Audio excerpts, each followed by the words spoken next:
ग्रामदैवत श्री सिद्धरामेश्वर महाराजांच्या यात्रेला येण्याचे विधानसभेचे उपाध्यक्ष अण्णा बनसोडे यांना राष्ट्रवादी सोशल मीडियाचं निमंत्रण।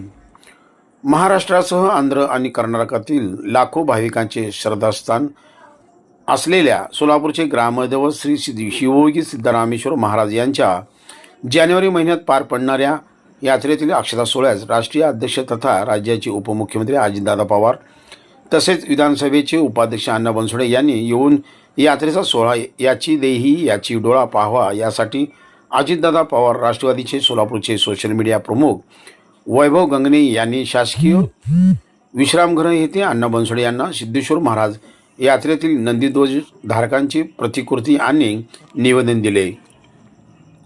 सालाबादप्रमाणे सोलापुरात जानेवारी महिन्यात ग्रामदैवत शिवयोगी सिद्धरामेश्वर महाराजांचा सोहळा दिमागदार वातावरणात पार पडतो। हा दिव्य सोहळा डोळ्यात साठवून ठेवण्यासाठी लाखो भाविक येत असतात।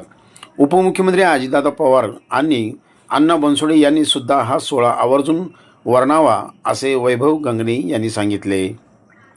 यावेळी शहर जिल्हाध्यक्ष संतोषभाऊ पवार, कार्याध्यक्ष जुबेरभाई बागवान, ज्येष्ठ नेते सुधीर खरटमल, प्रदेश उपाध्यक्ष किसन जाधव, आनंद चंदनशिवे, महिला आघाडी अध्यक्षा संगीता जोगदनकर, कार्याध्यक्ष चित्रा कदम, जनरल सेक्रेटरी प्रमोद भोसले, युवक कार्याध्यक्ष तुषार जक्का, संघटक दत्तात्रय बडगंची, युवक प्रदेश सरचिटणीस महेश कुलकर्णी, अल्पसंख्याक विभाग अध्यक्ष आमिर शेख, ओबीसी सेल विभाग अध्यक्ष अनिल छत्रबंद, कार्याध्यक्ष अयूब शेख, सामाजिक न्याय विभाग अध्यक्ष अनिल बनसोडे आदी कार्यकर्ते उपस्थित होते।